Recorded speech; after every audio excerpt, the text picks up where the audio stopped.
importante. La plaquette de fer, les dimensions peuvent être variables. La première plaquette, que je vous mets sur le... fait 6 cm sur 6 cm sur à peu près 1 ou 2 mm d'épaisseur. Elle fonctionne très bien. Je m'en suis fait faire une autre, qui a un petit lingot, qui doit faire, je pourrais mesurer, hein, qui doit faire peut-être 3 ou 4 cm sur 8 cm. Et en épaisseur, nous avons presque 1 cm. L'important n'est pas tellement au niveau des dimensions. Ce qui compte, c'est que ça tienne, c'est que ça recouvre les phalanges de la main gauche. Donc un petit lingot. Ce qui compte, c'est la matière. Alors, donc, vous vous munissez également d'une boussole, éventuellement d'une couverture, pour pouvoir vous isoler de la moquette si vous le faites en appartement, pour pouvoir vous isoler de toutes les petites bêtes, les fourmis et autres, si vous le faites dans la forêt. Vous pouvez également, alors couverture, éviter une couverture synthétique, ça peut être une natte de paille, là, comme pour la plage, ça peut être une couverture en laine, ça peut être ce que vous voulez, mais évitez surtout le synthétique. Vous aurez également besoin d'une montre ou d'un réveil, parce que cet exercice va être minuté. Alors, les explications techniques, vous l'avez. Alors, c'est un entraînement qui dure entre 20 et 30 minutes pour un exercice. Cet exercice doit être fait de manière très régulière, une fois par jour au minimum. Un exorciste qui veut travailler en tant que professionnel va devoir bien sûr réaliser un entraînement beaucoup plus intensif. Un entraînement plus intensif, ça veut dire 1 heure ou 2 heures de respiration par jour. Alors le matin, on pratique son entraînement et l'après-midi, on va faire ces exorcismes.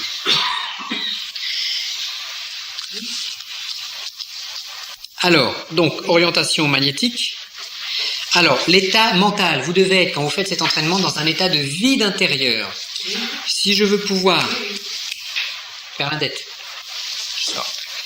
Si je veux pouvoir si je veux pouvoir me remplir d'énergie, je dois d'abord être vide de moi-même. D'où l'état de vide mental intérieur pendant cet exercice. Il y a également une vibration vocale que l'on va utiliser. On va utiliser la respiration profonde. On va faire comme une pompe, comme quand on veut gonfler les pneus de son vélo. Hein. On va pomper avec la respiration et utilisation des métaux. Alors, autre chose très importante également. Quand vous faites cet entraînement, si vous le faites régulièrement, vous allez accumuler de l'énergie. Alors, vous faites l'exercice pendant une journée. Vous accumulez une unité d'énergie. Vous le faites le lendemain, vous accumulez une deuxième unité. Vous le faites pendant tous les jours de la semaine, vous accumulez 7 unités d'énergie. Et puis le lundi de la semaine suivante, vous êtes fatigué, vous avez un empêchement, vous ne le faites pas, vous reperdez une unité. Le mardi, vous ne le faites pas, vous reperdez une unité. Et si vous ne le faites pas la semaine suivante, vous reperdez tout ce que vous avez gagné. Donc c'est un système qui ne fonctionne que par accumulation de force. D'où la nécessité d'être très régulier dans son entraînement. Surtout quand on veut travailler l'exorcisme réellement. Bon, si c'est simplement pour avoir une connaissance intellectuelle de ces notions d'exorcisme, vous n'avez pas besoin de pratiquer. Quoique cet entraînement vous fera le plus grand bien sur le plan de la santé, sur le plan du bien-être psychologique, sur le plan du bien-être énergétique, mais vous n'êtes pas tenu de le faire. Par contre, si vous voulez vraiment pratiquer l'exorcisme, c'est minimum 1 par jour. Et je vous conseille fortement de faire cet exercice 2, 3, voire 4 fois par jour. Alors, passons maintenant à l'entraînement par lui-même. Première phase, qui dure 10 minutes. Vous êtes donc allongé par terre, pieds nus. Les paumes des mains tournées vers le ciel. Les yeux fermés. La boule de plomb et la plaque de métal sont à portée de votre main gauche et de votre main droite. Vous commencez par vous relaxer, par vous détendre complètement. Et vous allez ensuite amorcer en fait l'exercice en inspirant et en expirant de la manière suivante. Vous inspirez par le nez, tout en visualisant une lumière blanche qui va entrer à l'intérieur du corps. Alors pour ceux qui ont déjà eu accès à ce type d'entraînement, il est déconseillé d'accumuler cette énergie sur un chakra particulier ou sur un plexus, comme par exemple le plexus cardiaque. Donc vous ne devez pas accumuler cette énergie sur un endroit précis du corps, mais laisser cette énergie se répartir harmonieusement. Donc vous visualisez une lumière blanche qui rentre dans les poumons en même temps que vous inspirez par le nez. Alors cette inspiration peut être faite à la manière des yogis, respiration profonde. Vous inspirez au démarrage par le ventre, donc vous gonflez le ventre. Ensuite la partie moyenne des poumons, vous faites passer l'air en haut. Et vous allez ensuite expirer. Et quand vous expirez, vous allez pratiquer un vocable. Ce vocable, ce sera A, E, I, O, OU. Pour avoir une petite correspondance par rapport aux éléments du 36, par rapport aux éléments sur lesquels on travaille de nature. Et surtout, ça va nous donner également un entraînement à la prononciation des exorcismes et à la prononciation des vocables. Alors, donc on inspire lentement par le ventre, partie moyenne des poumons, on fait passer l'air en haut, et quand j'expire par la bouche,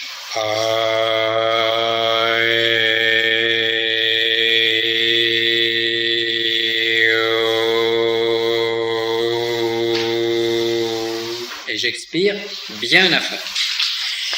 Cette expiration, ce son, ce vocable doit être vibrant.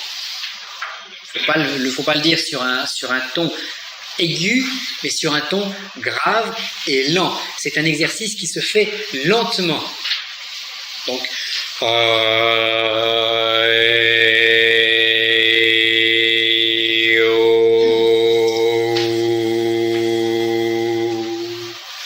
comme ça pendant 10 minutes. Alors si vous faites ça pendant 10 minutes, vous allez vous sentir dans un état énergétique particulier, simplement par le vocable. Et en plus par la respiration profonde, plus la visualisation. Alors, phase numéro 2. Je prends la plaquette de métal dans ma main gauche et je fais reposer en fait cette plaquette sur les doigts de ma main gauche.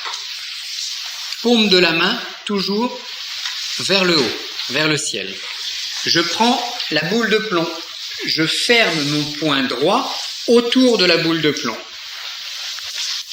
Je ramène les pieds vers les fesses de manière à avoir la plante des pieds en contact avec le sol. Je suis toujours allongé, bien entendu. J'ouvre les yeux et je vais commencer des respirations plus rapides. Donc là, je vais faire un vide mental, un vide intérieur. Je ne pense plus à rien et je vais pratiquer la respiration. Alors, deux manières de s'y prendre. Soit on travaille intensivement, pour ceux, je dirais, qui ont l'habitude de faire du sport, qui ont déjà un entraînement respiratoire, qui ont déjà fait du yoga, de la sophrologie ou des choses comme ça, vous pouvez le faire assez rapidement. Respiration ventrale.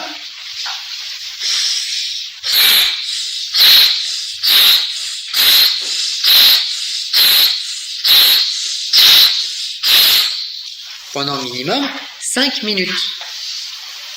Alors, si vous n'avez pas d'entraînement à ce niveau-là, il vaut mieux faire plus en respiration profonde. Alors, en respiration profonde, c'est toujours pareil, mais ce sera...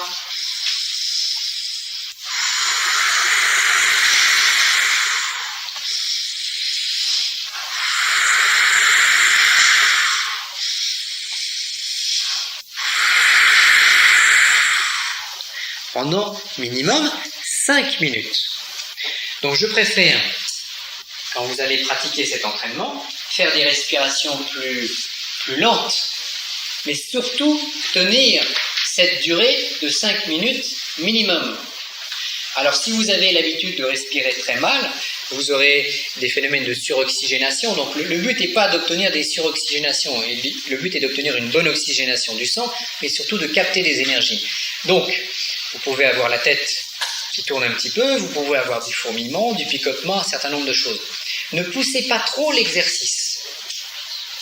Mais faites-le calmement, mais surtout très régulièrement en tenant la distance, en tenant le nombre de minutes. Minimum qui est de 5. 7 minutes, c'est mieux. 10, encore mieux. Parce que vous allez réussir à faire un exercice de 30 minutes au lieu d'un exercice de 20 minutes. 20 minutes, c'est le minimum. Donc faites à votre rythme, mais faites-le. Troisième partie. Donc, je suis toujours comme ça. Je vais placer mon poing droit, qui tient toujours la boule de plomb, sur l'épaule gauche. La main gauche, qui tient toujours la plaquette de métal, sur l'épaule droite. Je croise mes chevilles, toujours les jambes pliées, les pieds ramenés vers les fesses. Et je continue les respirations.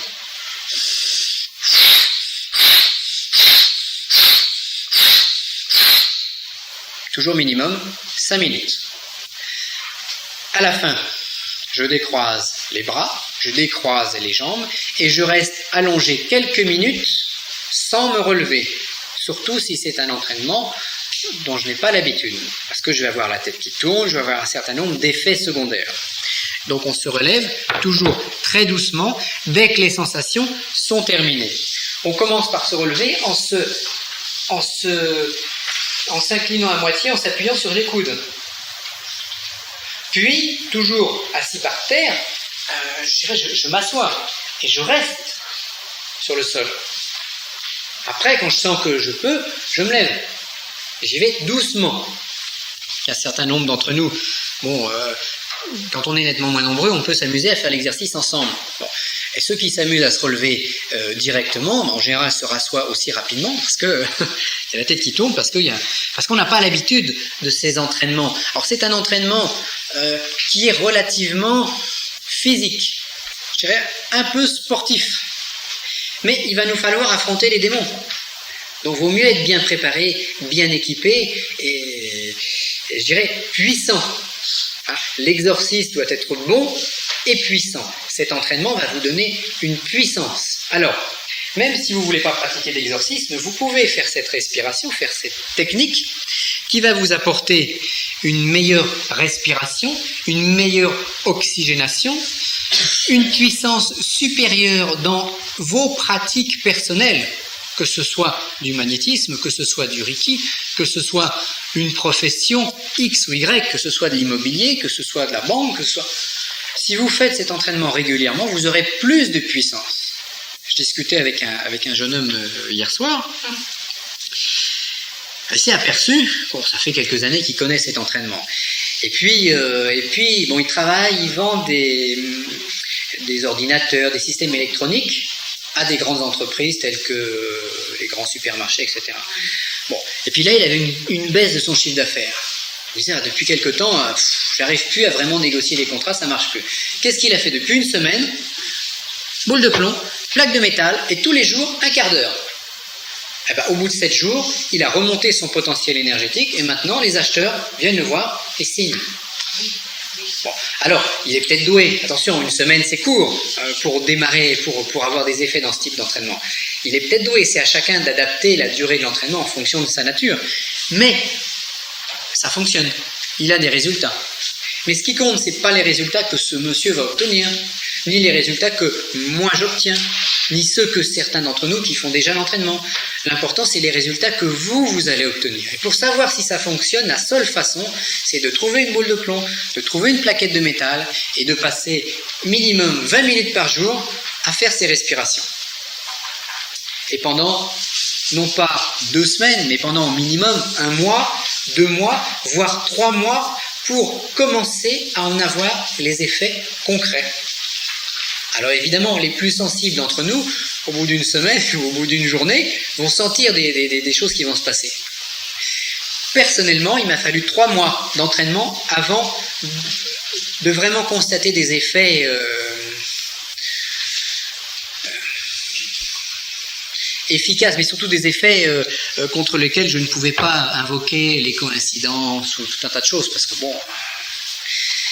Donc, vous êtes parti pour 3 mois d'entraînement minimum. Alors lundi matin, vous savez ce que vous avez à faire. Voire dimanche matin pour les plus courageux. Alors, vous allez me dire, oui, mais moi j'ai une excuse. J'ai une excuse pour ne pas le faire dimanche ni lundi. bouillon. J'ai ni plaque de métal, ni petite boule de plomb. Alors, même sans les deux métaux, l'exercice reste efficace. C'est mieux avec les métaux, mais c'est bien de le faire sans. Donc, sans les métaux, vous fermez le poing droit, vous laissez la main gauche ouverte et vous faites la respiration. Et quand vous aurez les métaux, ce sera plus fort. Alors, je vous en ai pas apporté, c'est à chacun de se bricoler ces petites choses, mais bon, c'est tout à fait faisable. Et puis, ça fait partie des gardiens du seuil. À la limite, celui qui veut comme ça évoquer la bonne excuse de ne pas avoir les métaux pour ne jamais rien faire, ben je lui livre cette excuse sur un plateau. Du stage sur l'exorcisme. Alors, ce qu'on a vu ce matin, donc les techniques respiratoires, c'est presque la partie la plus importante du stage. C'est la partie dont va découler tout ce qu'on va voir après. Donc, à la limite, si vous ne retenez qu'une seule chose, si vous ne pratiquez qu'une seule chose, que ce soit cette respiration, que ce soit ce rituel d'accumulation d'énergie, parce que ça peut vous permettre, en ayant plus de force, plus de puissance, de changer un certain nombre de choses dans votre vie, dans votre existence de tous les jours. Alors, là, j'ai une petite question. Alors, pourquoi les hindous, peuple très spirituel, brûlent-ils leurs morts? Alors, il y a une différence entre brûler quelqu'un tout de suite ou brûler quelqu'un vivant et brûler quelqu'un en ayant attendu un certain nombre de jours, donc les âmes se déchirent, se séparent. C'est également très différent de brûler quelqu'un sans précaution ou de faire une crémation rituelle après dégagement de l'esprit. On va voir tout de suite là en fait à quoi ça va correspondre. Donc, en tant qu'occidentaux, on va éviter ce genre de pratique, mais fait rituellement avec du bois sur un bûcher funéraire, comme le faisaient les Celtes, les Hindous ou d'autres peuples, avec les rites, avec les précautions d'usage, pourquoi pas? Mais aujourd'hui, quand on vous met dans un incinérateur à 2000 degrés, on brûle beaucoup trop de choses. On brûle le corps physique plus des parties des corps subtils. C'est ça qu'il faut surtout éviter, d'autant plus qu'on a une recherche spirituelle. Parce que d'autant plus que notre recherche spirituelle va nous permettre de nous construire une âme, on va voir laquelle, et ce serait dommage de la détruire avec une erreur de manipulation. Alors, autre question, si la naïveté dans la spiritualité n'apporte pas toutes les réponses, faut-il être dans le combat? Il faut être dans le combat contre soi-même. C'est-à-dire que le but, c'est que nous prenions conscience du pourquoi des choses. Donc, c'est bien d'aimer naïvement. À la limite, les anges, ils nous aiment de manière naïve.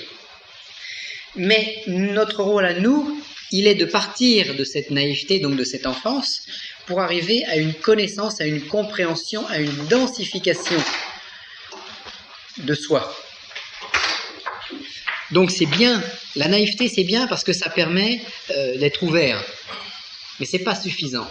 Il faut en plus comprendre. Donc il faut être naïf tout en étant connaissant. Et sous un autre angle, eh ben, notre naïveté, progressivement, on la remplace par une connaissance, par une philosophie, par une métaphysique, par une théologie qui nous permet de comprendre pourquoi, comment, etc. Et surtout de comprendre ce qu'on va faire. Alors, ce matin, donc, technique respiratoire, et puis on a vu également la descente par l'intraduisible, le premier fils, la matrice, les bulles d'éther, et on arrive à notre monde concret. Et on est toujours en train de se poser la question, mais où sont les démons? Alors on va essayer d'aller les chercher.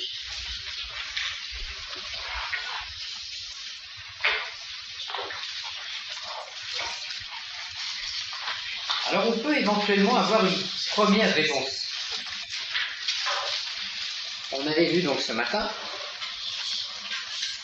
ce petit schéma de la remontée des architectures. Donc remontée, une fois que la terre concrète est créée, remontée par les minéraux, végétaux, animaux, hommes. On peut considérer que déjà le mot démon, Pour savoir ce que c'est, je vais regarder dans le dictionnaire. Je vais ouvrir le petit Robert. Je vais regarder. Qu'est-ce qui a marqué au mot démon? Il a marqué étymologiquement vient de daimon, du grec daimon. Et le daimon, pour les Grecs, c'est un bon ou un mauvais génie. C'est très curieux parce que ça nous sous-entendrait qu'il y aurait de bons démons et de mauvais démons. Ou alors que le terme de démon, pris sous son sens chrétien simple, doit être travaillé. Si un daimon, c'est un bon ou un mauvais génie, ça veut dire que c'est un génie, donc une entité inférieure par rapport aux êtres humains. À partir de là, les animaux peuvent être des daimons. Les végétaux ou l'esprit des végétaux seront des daimons. Les minéraux seront des daimons, en ce sens que ce sont des génies, des esprits inférieurs. Tous les petits, les gnomes, les lutins, les farfadets, les elfes, les sylphes, etc., les salamandres, sont des daimons. Mais nous prendrons ce terme dans son sens grec, c'est-à-dire bon ou mauvais génie, tout du moins génie naturel, donc d'abord bon, mais si moi je fais une erreur, ils peuvent devenir mauvais. De la même façon avec les animaux sont des daimons. Alors je vais dire, mon chien est gentil, donc ce n'est pas un daimon, c'est pas un démon, c'est une entité bonne. Mais si je marche sur la patte de mon chien aura mal, il risque de me mordre, et à ce moment-là, ça devient un mauvais génie. Donc cette notion de daimon ou de démon est à relativiser.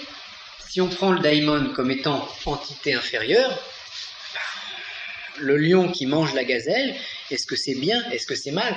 C'est de nature. Le lion mange la gazelle, c'est bien. Il n'y a pas de fonction de bien et de mal à ce niveau-là. Donc, si les daimons sont des entités inférieures, elles sont dangereuses dans le sens qu'un animal peut être dangereux. De la même façon, une entité que l'on ne voit pas peut être encore plus dangereuse parce qu'on ne voit pas sa taille, on ne voit pas sa férocité, on ne voit pas ce qu'elle représente. Donc, faire des rituels pour attirer des esprits de la nature peut être dangereux. C'est pour ça que ça a été relativement interdit par l'Église, mais non au sens de démonologie, non au sens démoniaque du terme. Okay, donc ça c'est important, surtout pour l'exorciste, parce que, toujours pareil, où sont les démons? Si je sais ce que c'est qu'un démon, ce sera beaucoup plus facile de le travailler, ou de l'éliminer, ou de le chasser, que si j'ai des connaissances naïves sur la question. Donc les démons, les animaux sont des daimons, mais ne sont pas les démons qui nous intéressent. Mais il est vrai que si je vais dans la forêt, que si je fais un rituel aux gnomes, que si j'arrive à les déclencher par ma médiumnité et que je me fais assaillir par tout un tas de petits lutins, de petites entités, je peux être malade, ils peuvent me causer des problèmes. Non parce qu'ils sont méchants par nature, mais parce que moi je ne sais pas m'en servir. Si je mets la main sur la flamme d'une bougie que je me brûle, c'est bien fait pour moi. Je devais réfléchir avant, donc je devais connaître la puissance de la flamme de la bougie et savoir que le feu brûle. Avec la magie, c'est pareil. Et c'est pour ça que la religion chrétienne nous a mis un certain nombre d'interdits. Non parce que c'est mal, mais parce que les gens risquent de se brûler à ces connaissances. Alors, donc là, on a essayé de situer un peu les daimons. C'est des esprits inférieurs, mais ce ne sont pas les démons que nous allons exorciser.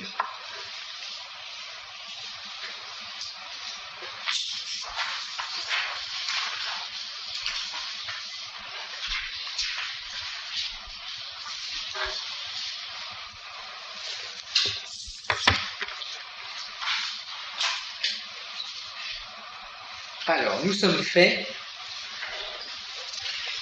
on va considérer ça comme une loi, d'un esprit et d'un corps physique.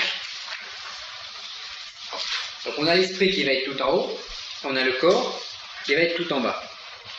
Je vais tricher un tout petit peu là.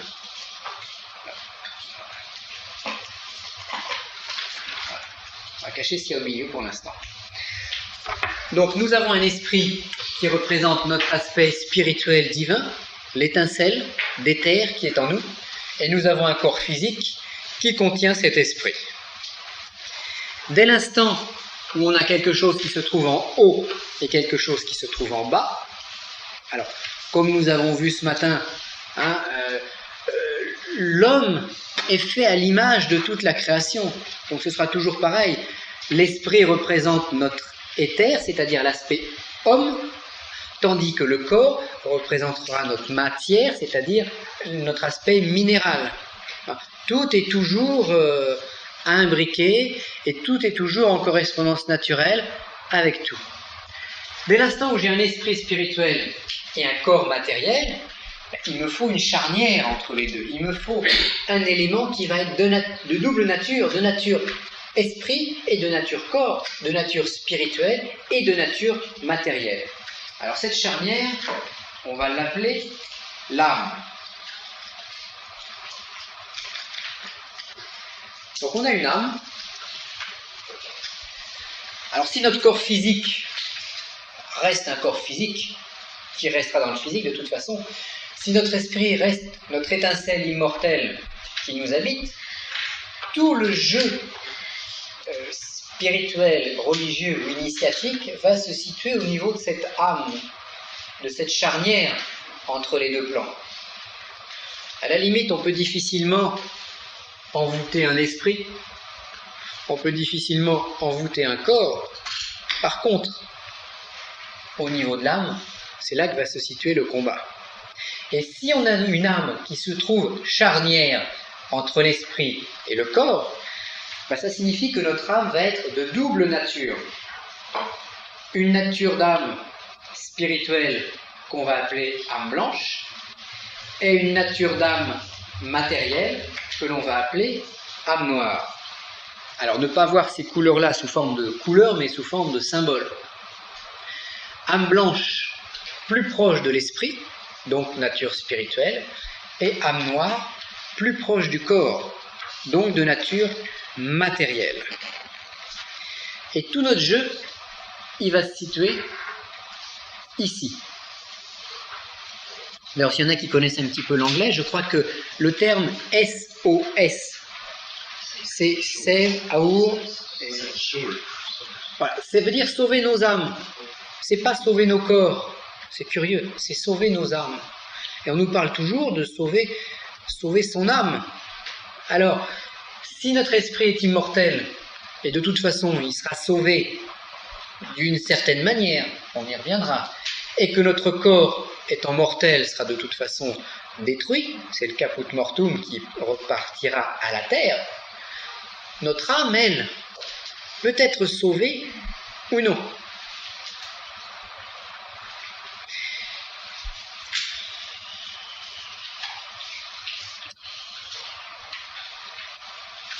Alors, qu'est-ce que va exorciser l'exorciste, je dirais? L'exorciste, à travers le corps, il va surtout exorciser l'âme. Et quelle est l'âme qui peut prendre les aspects négatifs, les côtés, je dirais les côtés morbides?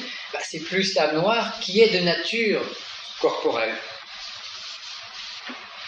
Alors, ce qu'on peut également dire, c'est que dans 90% des cas, l'âme blanche n'existe pas. Bon.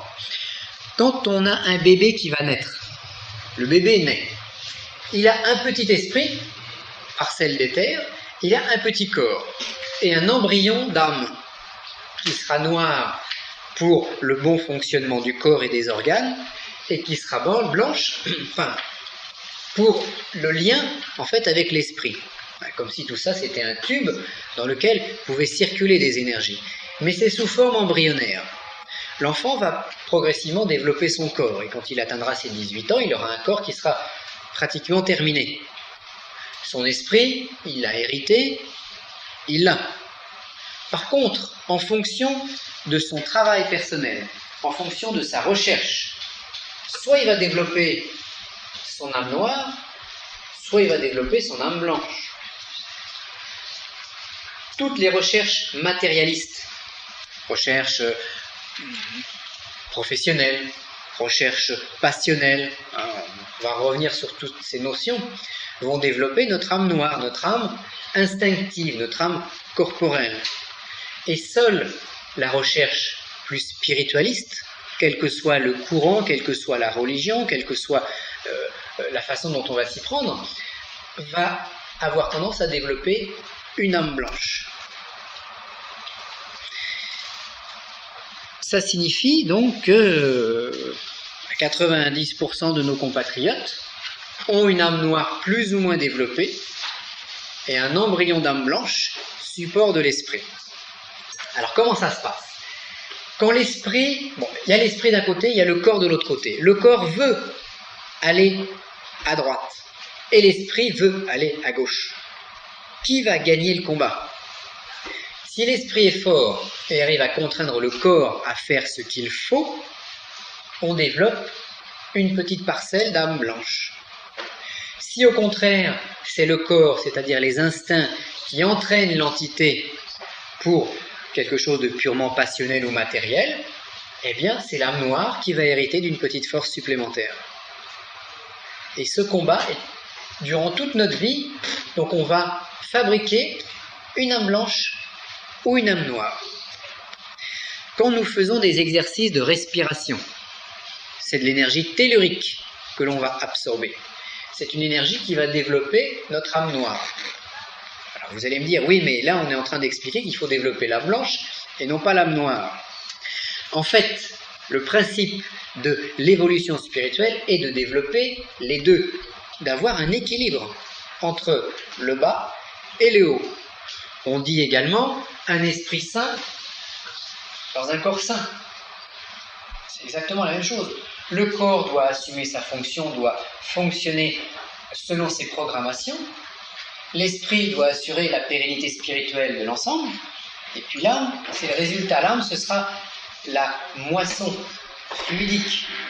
L'âme, c'est le miel que l'on aura mis de côté. C'est le miel que l'abeille emmagasine pour l'hiver. Mais soit c'est un miel en putréfaction, c'est un miel, on va pas dire en putréfaction, un miel de mauvaise qualité, ou alors c'est un bon miel dont l'esprit se servira pour survivre après la mort. Parce que n'oublions pas que dans la religion chrétienne, la survie après la mort n'est pas gagnée. C'est-à-dire une fois qu'on est mort, soit on va aux enfers, soit on va au paradis. C'est simpliste comme façon de penser, mais c'est peut-être plus proche de la réalité que certaines théories sur la réincarnation. Donc avant de parler de réincarnation, on va parler, je dirais, de survie. Alors, si j'ai du blanc, il va peut-être pouvoir se passer quelque chose. Si j'ai que du noir, j'ai tout misé sur le mauvais cheval. Et tant pis pour moi. J'ai amassé des trésors financiers, j'ai monté des entreprises, j'ai vécu de manière passionnelle, j'ai fait des guerres, j'ai gagné plein de choses, j'ai gagné des médailles, c'est là les médailles. J'ai réussi à me faire élire, maire, ministre ou ce qu'on veut. C'est une puissance d'âme noire. Attention, une puissance d'âme noire est une puissance, mais tournée dans le mauvais sens. Ça va, voilà, et tout va. Alors il faut être une puissance, comme on disait tout à l'heure, mais en plus une puissance tournée vers un aspect bénéfique, parce que ce sera bénéfique peut-être pour les autres, mais ce sera bénéfique aussi pour moi, d'œuvrer dans le sens du bien. Mais qu'est-ce que le bien? Alors, donc, esprit, âme et corps. Ça va être la première division. Et quand on va exorciser, on va essayer de comprendre, on va y aboutir, où sont les démons. Alors, on reprend le même schéma, avec un petit peu plus de précision. L'esprit, donc, ce sera le siège de la pensée métaphysique.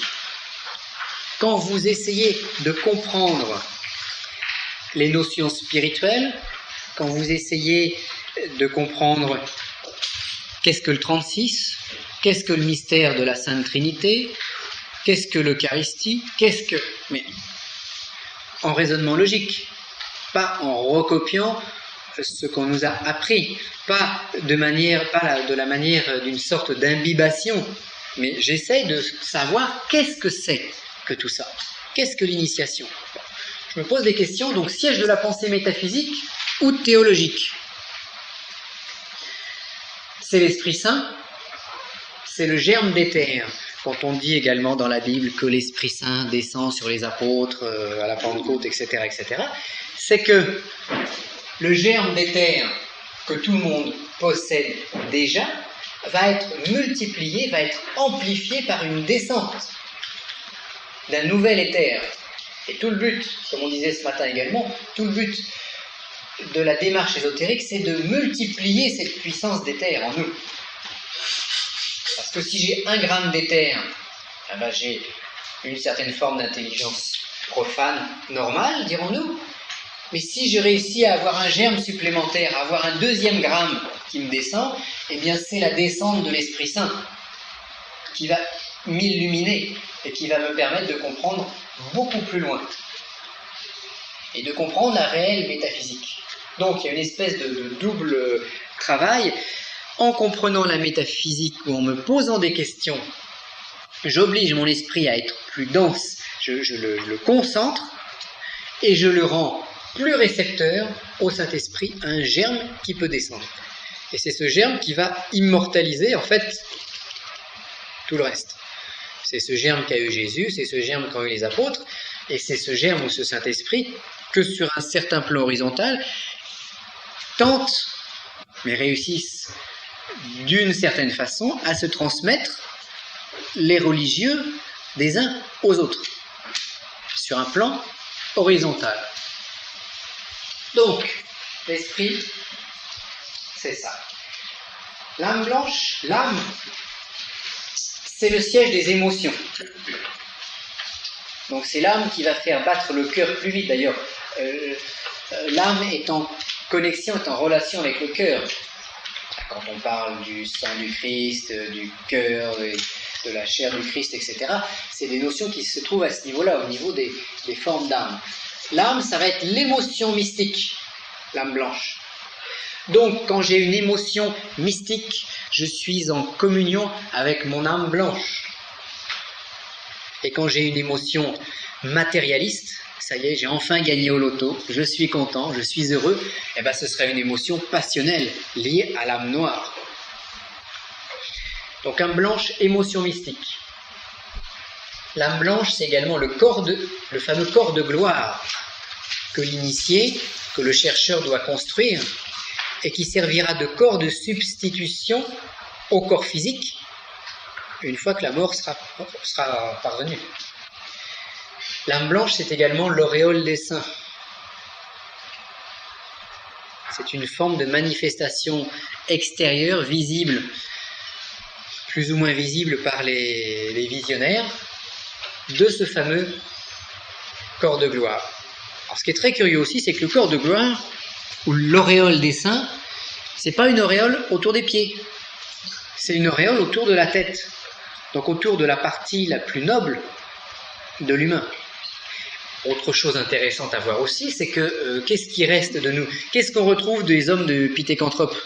En général, on retrouve très souvent les crânes, voire un petit morceau de colonne vertébrale. Mais le crâne, d'ailleurs qui est aussi utilisé symboliquement en maçonnerie, le crâne est un symbole d'immortalité. Donc l'auréole des saints, c'est bien autour de la tête. Et c'est bien une manifestation du corps de gloire. Donc c'est lié à la mystique. Alors on peut se poser la question, combien de temps par jour je suis en émotion mystique? On va chercher, on va dire, dernière fois c'était il y a 1 semaine. Donc ça veut dire que quand j'étais dans cet état de prière, j'ai eu cette émotion mystique, et j'ai construit un petit peu mon âme blanche, et puis depuis 1 semaine, je suis parti sur la construction de mon âme noire. Donc au niveau des pourcentages,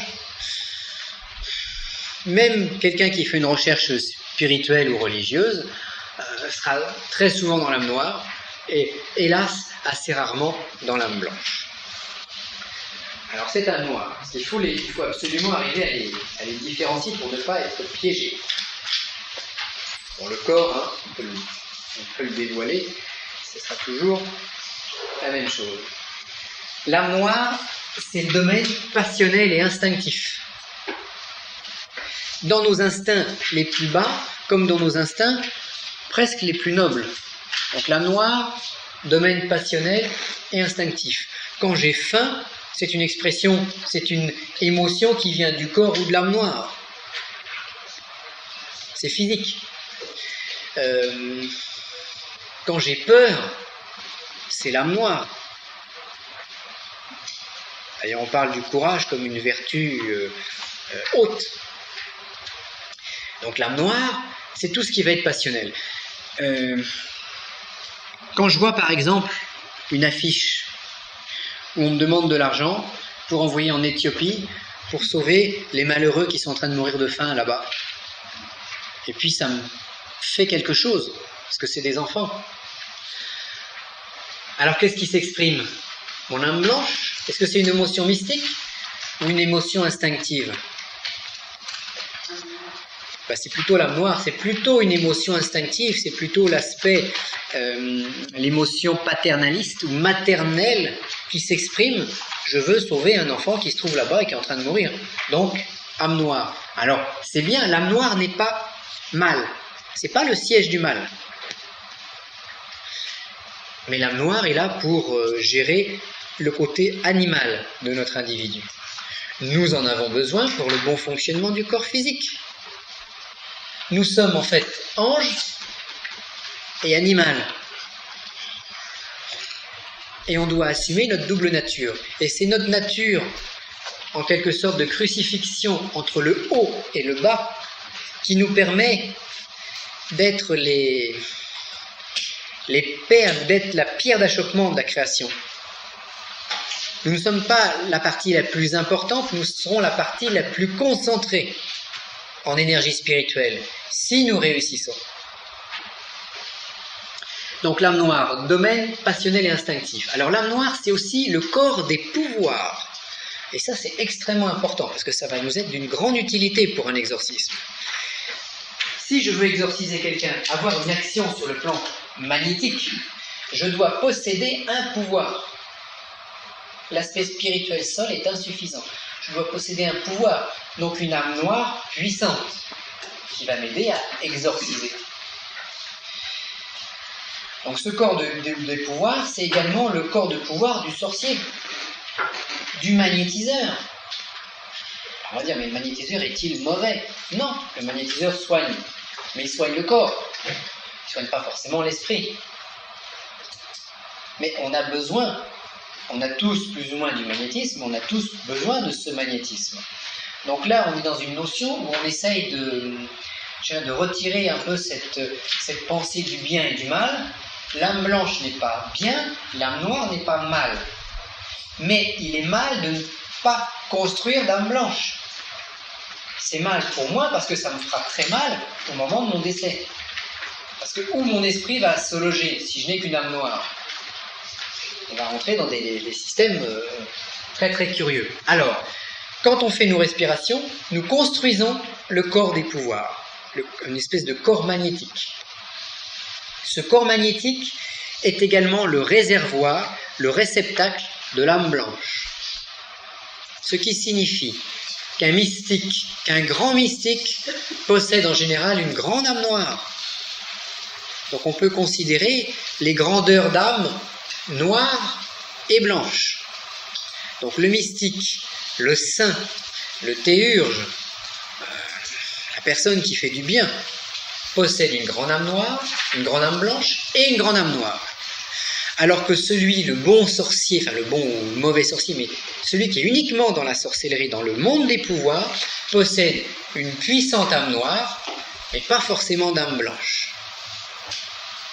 C'est comme un système qui se construit l'un sur l'autre. L'âme noire sert de Graal, sert de réceptacle à l'âme blanche. C'est le sac dans lequel on va mettre nos provisions. C'est le pot, l'âme noire, dans lequel on va mettre le miel, l'âme blanche. D'où la nécessité donc, de ces techniques de respiration qu'on a vues ce matin. C'est notre âme noire qui va entrer à 80% dans un exorcisme.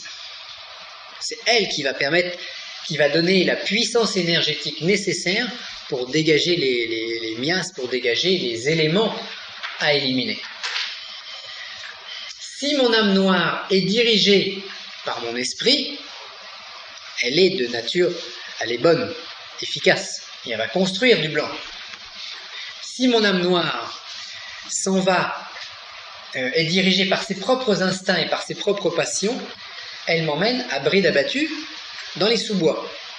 Alors, vous avez l'esprit et l'âme blanche, en quelque sorte c'est le cavalier, et l'âme noire et le corps, c'est le cheval.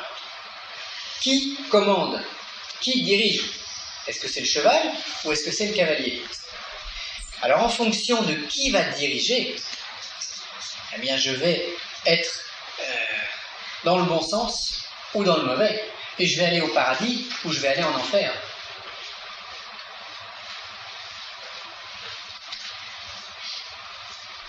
Alors oui, l'âme noire, c'est aussi le serviteur des basses œuvres.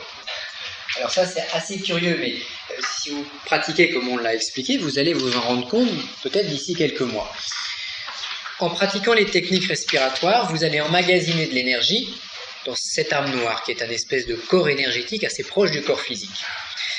Cette technique va vous permettre de vous sentir mieux dans votre peau, parce que magnétiquement, vous serez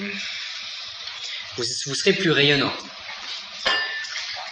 Cette technique va vous permettre d'être en meilleure santé, parce que le magnétisme va pouvoir réaliser des réparations au niveau du corps physique, au niveau des organes. L'âme noire, c'est tout le domaine aussi de notre inconscient, donc le domaine de nos pulsions, le domaine de notre psychologie. Si j'ai une puissante âme noire, beaucoup d'énergie, psychologiquement, je vais me sentir bien. Même si je suis en danger, je vais me sentir bien parce que j'ai de l'énergie.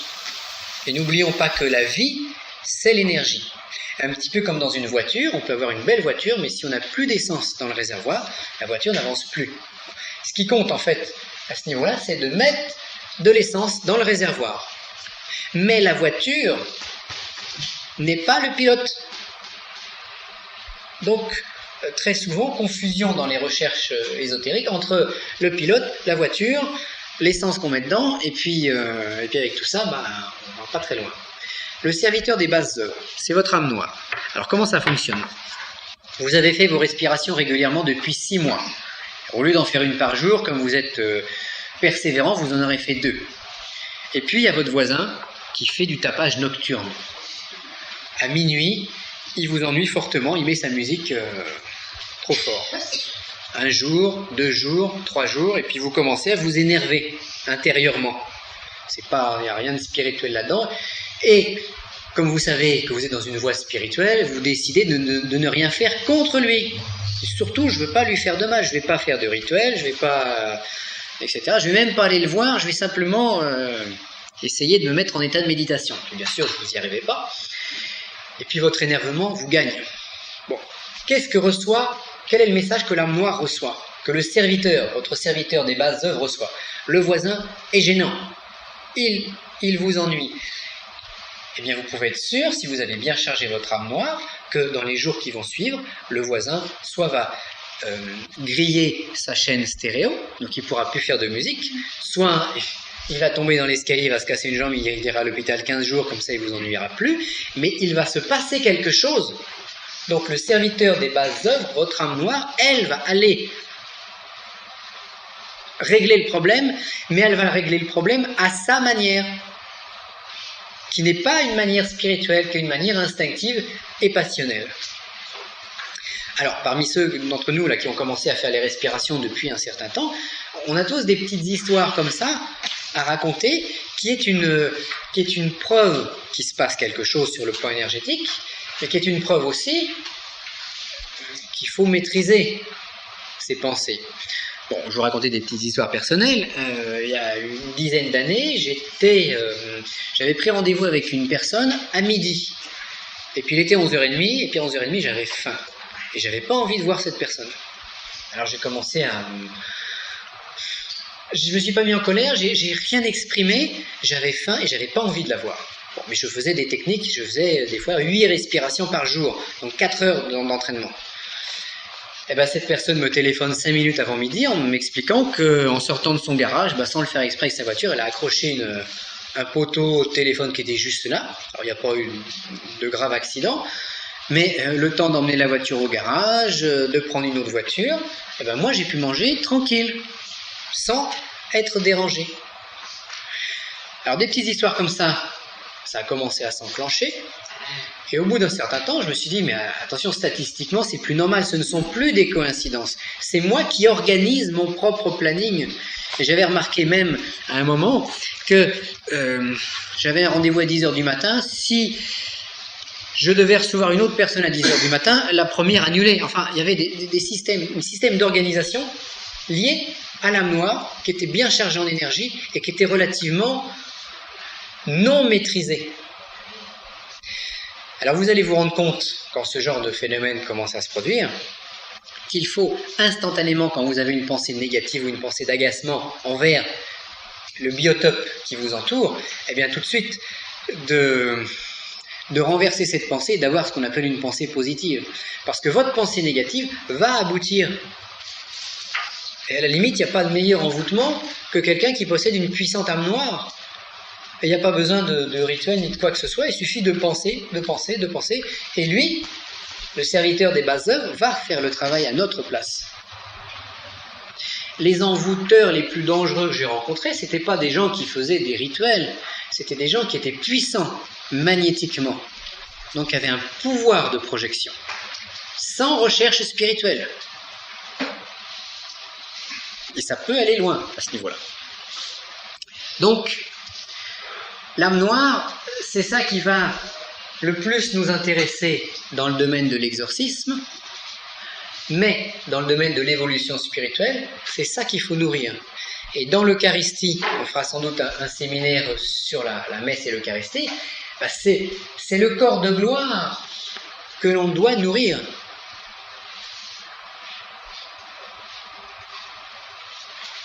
Donc, et d'ailleurs, dans une certaine prière, ne dit-on pas donnez-nous aujourd'hui notre pain de ce jour. Mais le pain, il est là.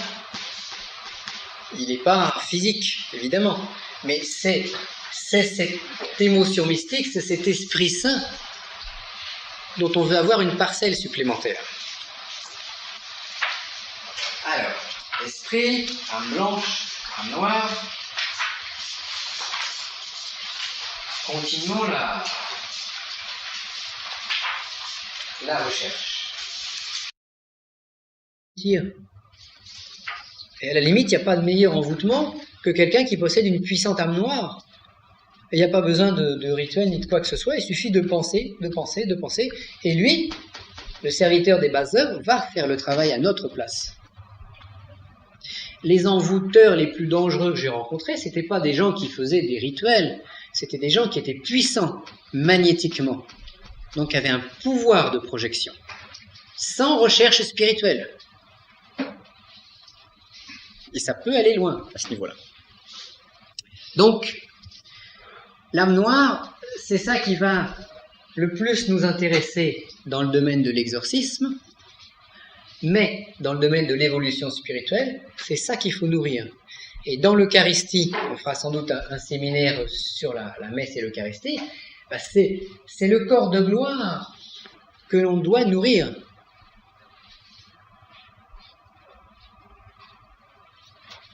Donc, et d'ailleurs, dans une certaine prière, ne dit-on pas donnez-nous aujourd'hui notre pain de ce jour.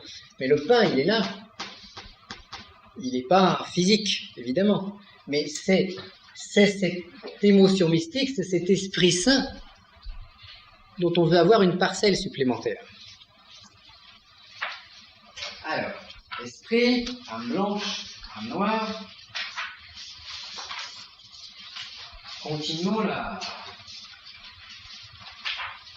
la recherche. Alors, on va affiner un tout petit peu.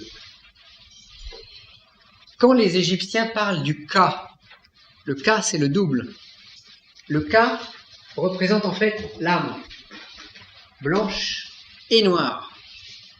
D'ailleurs, quand on a le nom de certains Égyptiens ou de certains scribes, bon, j'ai pas d'exemple en tête, mais ça se traduit par puissant dans son cas, ou celui qui est écouté par son cas, donc par ces deux âmes, son double.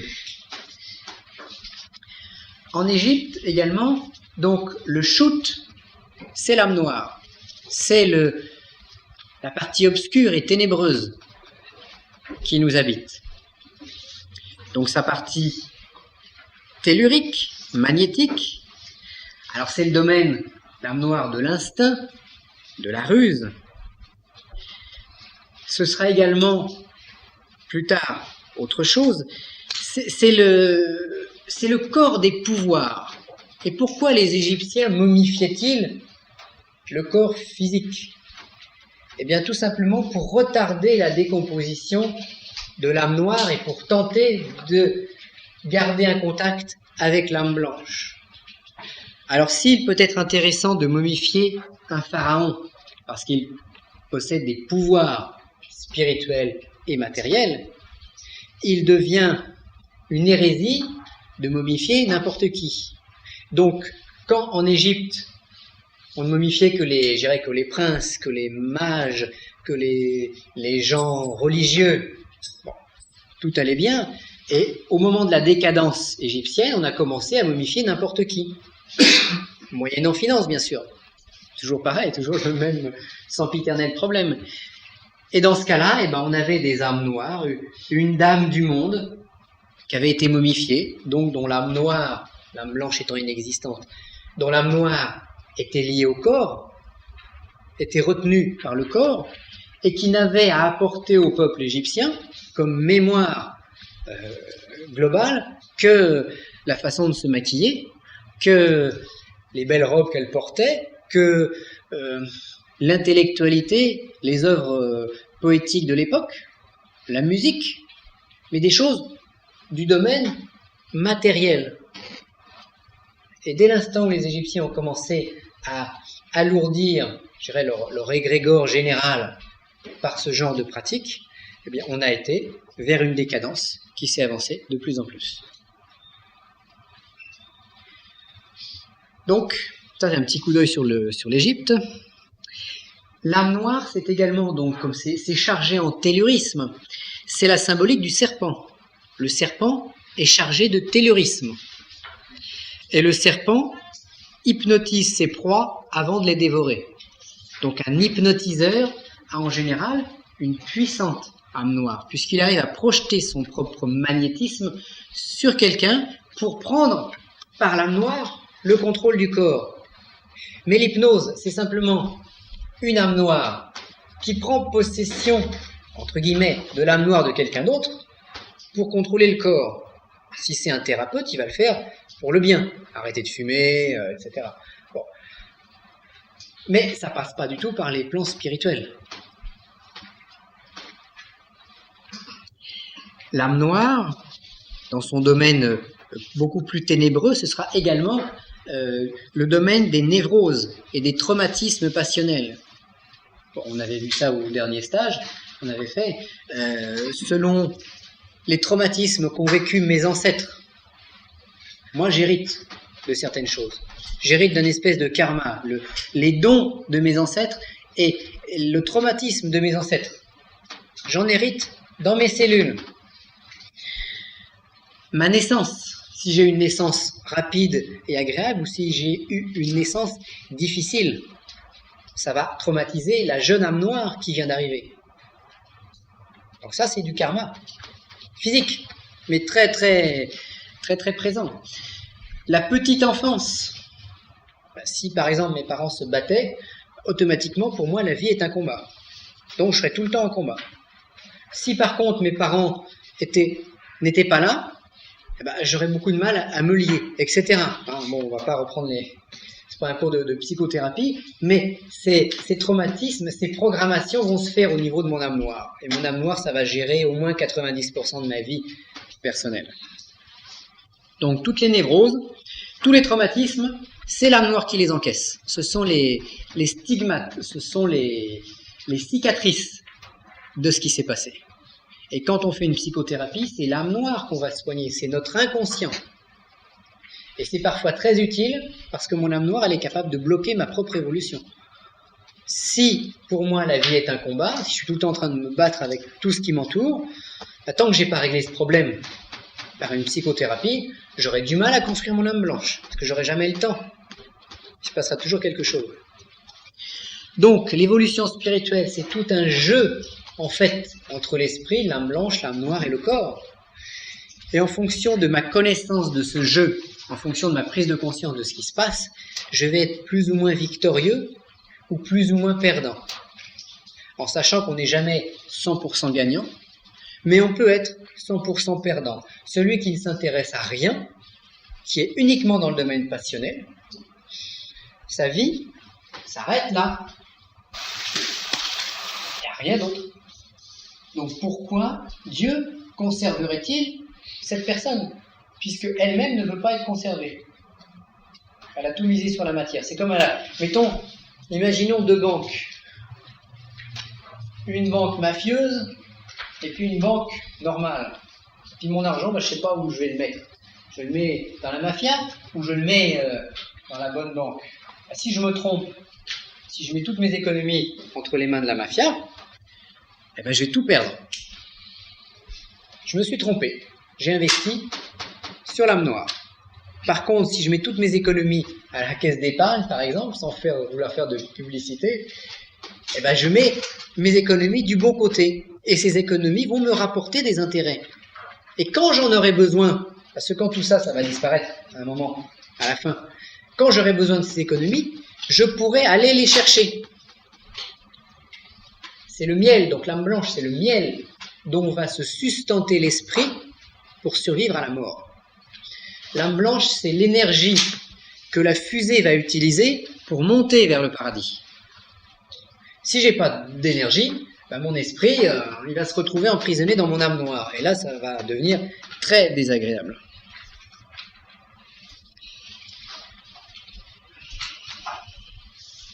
Alors donc, en Égypte, l'âme noire, c'est le shoot. Et l'âme blanche, ça va être le bas. C'est la notion de l'âme oiseau. Il considérait que, il y avait plusieurs niveaux. Le shoot, domaine du pouvoir, et le bas, c'était une sorte de vibration sonore qui s'échappait à la mort. Donc, comme un oiseau. Alors, ce qui est curieux aussi, c'est que de voir dans le monde chrétien, on représente le Saint-Esprit par un oiseau, une colombe. Bon. Principe de l'oiseau.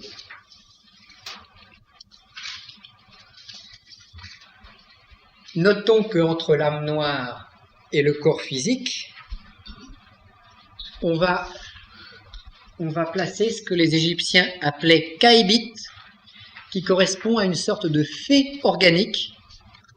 Donc c'est la fée, c'est les entités d'organes, nous diraient les acupuncteurs chinois, c'est les élémentaux organiques qui vont fonctionner, qui vont être entre l'âme noire et le corps physique. Donc c'est une espèce de spectre. On va voir ça tout de suite après. Donc Kaibit, c'est la fée organique qui va disparaître quasiment instantanément à la mort. Elle a très peu de survie possible parce qu'elle est très liée au corps. Alors maintenant, ça c'est quand on est vivant. C'est très important. Au décès, que se passe-t-il ? Et on a la même chose, mais on va avoir évidemment ce que j'ai représenté là par le ciseau et la découpe. On va avoir une séparation entre la partie subtile de notre être et la partie ténébreuse ou lourde, exactement comme un ballon gonflé avec un gaz plus léger que l'air va s'élever. Donc à la mort, on va découper.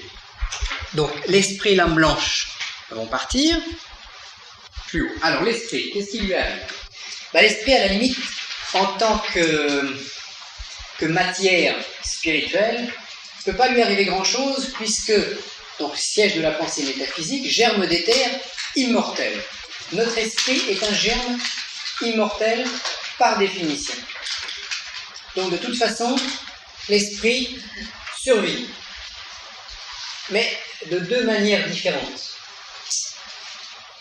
Le corps, lui, de toute façon, ne survit pas.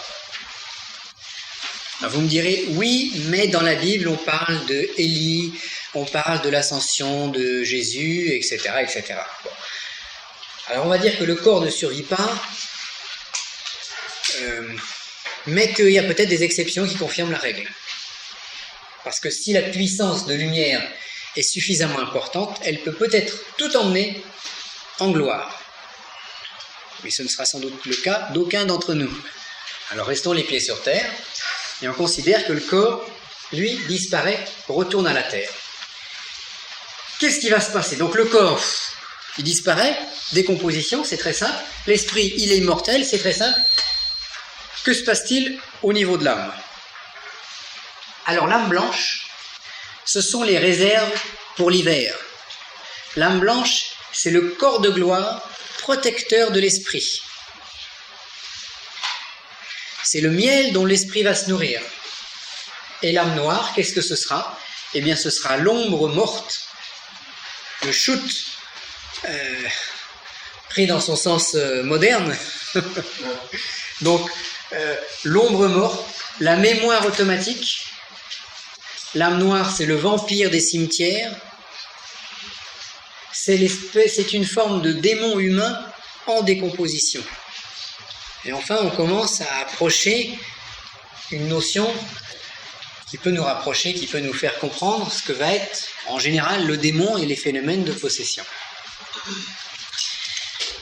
Alors, cette âme noire, si c'est l'âme noire de la grand-mère, qui était une femme pieuse, qui n'a rien fait d'extraordinaire, ni en bien, ni en mal, eh bien, disons que son âme noire, elle sera relativement neutre, et elle se décomposera gentiment avec le corps physique. Par contre, si je tombe sur l'âme noire d'un puissant sorcier, lui, il a tout à ce niveau-là. Et si dans son incarnation physique, il avait des pouvoirs occultes, il les garde un certain temps dans la désincarnation. Et je vais avoir à partir de là à faire face à une ombre morte, à une mémoire automatique puissante. Et comme cette mémoire automatique est issue du genre humain, elle est intelligente. Elle connaît les rouages.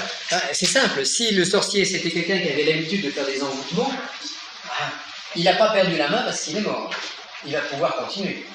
D'une manière différente. Peut-être encore mieux parce qu'on ne le verra pas. Ce sera plus discret. Il y aura une subtilité différente. Et on se retrouve là avec un espèce de démon humain. Mais l'âme noire est vouée à la décomposition, comme le corps physique. Donc cette âme noire va en général se réfugier dans le corps pendant à certains moments, ou alors dans les lieux qu'elle a connus.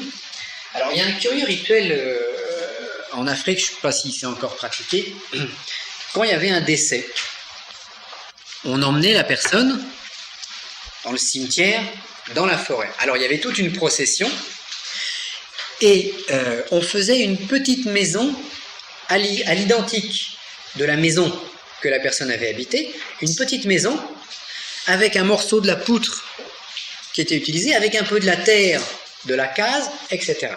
Et tout en procession, avec le corps, la petite maison, tout le village s'enfonçait dans la forêt, et en général, ne prenait pas le chemin direct pour aller au cimetière, mais tournait, faisait des détours. Arrivé au cimetière, on mettait le corps en terre, on mettait la petite maison, et tout le village se dispersait dans la forêt, chacun de son côté, et revenait au village en faisant à nouveau des détours. Pourquoi? Mais c'était tout simplement pour perdre l'âme noire dans la forêt, parce qu'il savait très bien que l'âme noire, elle allait errer et tenter de retrouver les gens qu'elle avait aimés, donc de cette manière-là, on la perd, en espérant qu'elle ne retrouve pas le chemin du village. Et vous avez tout un tas de traditions comme ça, qui sont très liées à l'âme noire. Alors, Le corps, oui. Pourquoi en Égypte momifiait-on? Pour garder l'âme noire et ses pouvoirs, pour pouvoir contacter l'âme blanche et l'esprit. Mais surtout, l'âme noire est une mémoire automatique. L'âme noire sait où le trésor a été enterré. D'où les rituels d'évocation qu'on trouve dans certains grimoires, où on va contraindre les esprits à dire où le trésor. Mais ces esprits qu'on invoque, ce sont des âmes noires, ce sont des ombres mortes.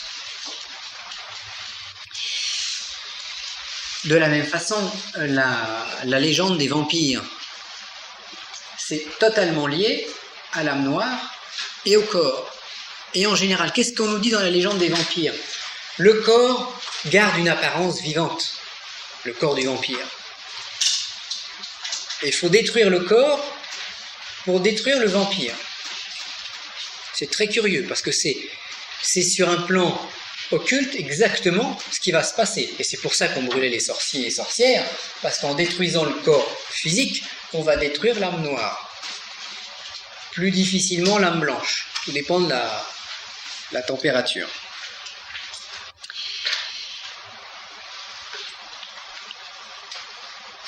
Donc, alors c'est pour ça que les gens qui sont très sensibles, c'est très intéressant d'aller se promener dans les cimetières, parce que là on va récolter un maximum d'âmes noires, et on va pouvoir considérer si cette théorie est valable ou pas. Quelque chose aussi que je conseille aux personnes sensibles, c'est d'aller au musée du Louvre. C'est dangereux, bien sûr, oui, il faut faire des expériences. Mais après, bon, c'est pour ceux qui n'y croient pas, hein. Il faut aller également au musée du Louvre, je crois que c'est au musée du Louvre, dans la salle où il y a toutes les reliques des guerres napoléoniennes. Ça, c'est extraordinaire. Alors, vous avez le drapeau plein de sang, vous avez les épées qui ont servi à transpercer les ennemis, vous avez toutes les reliques qui sont énormément chargées. Alors, il faut aller dans cette salle-là, il faut y rester 1 heure, et après repartir. Et voir dans quel état vous étiez avant, dans quel état vous serez après. Alors, bien sûr, ce sont des conseils uniquement pour les gens qui n'y croient pas, pour faire un test. Alors qu'est-ce qui se passe? Il se passe tout simplement que cette âme noire, que cette ombre va se trouver liée aux endroits où elle a été sacrifiée. D'où quand il y a eu dans certaines maisons des tortures, des sacrifices, etc., on a les murs qui sont imprégnés. Ils sont imprégnés de quoi? Ils sont imprégnés des âmes noires, surtout des années après. Parce que ce qui se passe aussi au décès, c'est que il faut à peu près 40 jours pour que l'esprit et l'âme blanche se détachent de l'âme noire et du corps. Donc en 40 jours, le divorce, la séparation est consommée totalement. Au bout de ces 40 jours, peu importe ce qui arrive au corps. Mais avant, tout est lié. Donc d'où le problème, comme on disait ce matin, brûler les corps. Si on fait un rituel pour dégager l'âme blanche, oui. Mais si on ne fait pas de rituel, je vous le déconseille.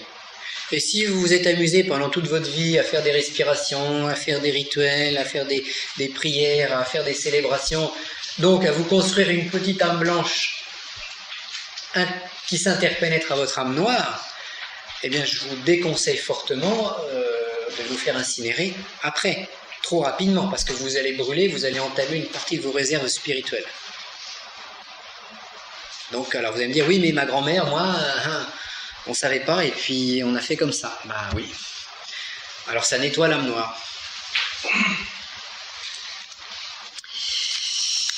Alors qu'est-ce qui se réincarne si la réincarnation existe, hein, on va dire ça pour ceux qui croient à ces choses-là, ce qui peut se réincarner, c'est automatiquement ce qui a pu survivre.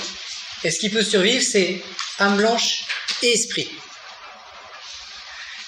La réincarnation, dans son aspect noir, dans son aspect ténèbres, sera le phénomène de possession. Donc, possession d'une âme noire sur quelqu'un, plus ou moins imbriqué, je dirais, dans le phénomène. Donc, les démons, comme on vient de le voir, ils sont la plupart du temps humains et de nature âme noire. Alors l'âme noire d'un puissant sorcier qui a fait beaucoup de mal durant son incarnation, Donc il se retrouve avec son esprit prisonnier de l'âme noire, son esprit qui par densité va petit à petit remonter, donc il va perdre son intelligence, il va garder ses instincts. Et qu'est-ce que va faire cette âme noire? Qu'est-ce que va faire cette ombre? Elle a besoin d'énergie pour survivre, parce que plus le corps va se décomposer, plus l'âme noire va suivre le même chemin. Les Grecs parlaient des fleuves des enfers.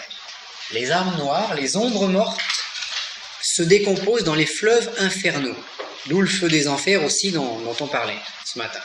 Le feu des enfers, c'est quoi? C'est le tellurisme planétaire. Les fleuves infernaux, c'était quoi? Ce sont les rivières souterraines qui font donc des ruptures de champs magnétiques et dont émanent des ondes telluriques. Et vous savez très bien que si on construit une église ou une cathédrale à un croisement de rivières souterraines, eh bien vous avez là une cheminée énergétique, tellurique, qui permet d'avoir des rituels plus efficaces. Mais cette énergie tellurique est une énergie qui est acide, qui dévore l'ombre. Parce que l'ombre est faite de cette énergie. Donc les molécules de cette ombre ou de cette mémoire automatique vont petit à petit être mangées. C'est pareil dans certains textes anciens, dans Ulysse par exemple, l'Odyssée, à un moment nous avons Ulysse qui invoque l'esprit, je ne sais pas si c'est l'esprit de quelqu'un de sa famille, enfin un esprit décédé depuis un certain temps. Alors ce qui est intéressant, c'est de savoir comment il fait son évocation. Il commence par tracer un cercle de protection qu'on a oublié dans nos modernes séances de spiritisme. Après, pour appeler les âmes des morts, il fait couler le sang. Évidemment, puisqu'elles ont faim, elles ont besoin de nourriture, elles ont besoin de sacrifices, ce sont des vampires. Donc, il fait une tranchée avec le sang de plusieurs animaux. Et on nous dit que les têtes arrivent. Parce que l'âme noire se décompose progressivement et elle va commencer par se faire manger les pieds, les jambes, et de plus en plus, elle va se décomposer dans le tellurisme. Donc à la fin, il va rester une espèce de tête. Donc tout ça, c'est très... et très souvent, c'est pareil, si on voit des fois les esprits, hein, alors c'est pas ceux-là, c'est pas les esprits, comme ça, c'est de manière très générale, mais souvent on voit le buste, on voit pas forcément les jambes. Parce que ça se décompose. Donc, notre puissant sorcier, il va avoir un très gros problème, c'est-à-dire qu'il entre en décomposition. Et il a besoin, pour survivre un peu plus longtemps, de prendre de l'énergie. Alors, la meilleure source d'énergie possible, ce sont les médiums. Parce que les médiums sont pleins d'énergie. En plus, ils sont ouverts à ce genre de choses. Et si cette âme noire a de la chance, en plus, il va trouver un médium qui pratique des séances de spiritisme. Donc ça, c'est un véritable régal pour les vampires. Donc ils viennent. Comme ils sont intelligents, ils vont lire dans l'inconscient de la personne et ils vont lui dire ce qu'elle a envie d'entendre. Oui, tu aimes la musique de Mozart, mais tu es la réincarnation de Mozart. Tu as été un grand prince. Bon, évidemment, aujourd'hui, tu n'es rien, là. Tu es simplement balayeur de coin. Mais avant, tu étais un grand prince. Et dans la vie future, tu seras à nouveau une puissante entité. Bon.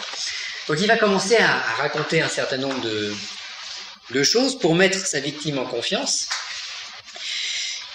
Et ce contact va permettre à l'âme noire de se nourrir. C'est pour ça qu'après une séance de spiritisme, les gens sont souvent un peu fatigués, vampirisés, pompés. Et si on fait ça trop souvent, on ouvre les portes et on va finir vampirisé, épuisé, vidé. Mais tout bon vampire laisse toujours sa victime en vie. Parce que le but, il n'est pas de détruire la victime, le but, il est de se nourrir. Donc on va continuer, on va maintenir la victime en vie, tout en la vampirisant doucement. Et si ce sorcier est puissant, et si ce médium a une bonne médiumnité, et reçoit des messages, eh ben le sorcier va lui dire il faut que tu réunisses tes amis, il faut me prier. Il faut faire un groupe de prière ou groupe X, de manière à nourrir l'âme noire. Et tous les jeudis soirs ou tous les vendredis soirs, la dizaine de personnes se réunit pour obtenir des messages, entre guillemets, de l'âme noire. Et on rentre petit à petit dans un phénomène d'égrégore. Et si c'est une âme noire particulièrement intelligente, elle va se recycler.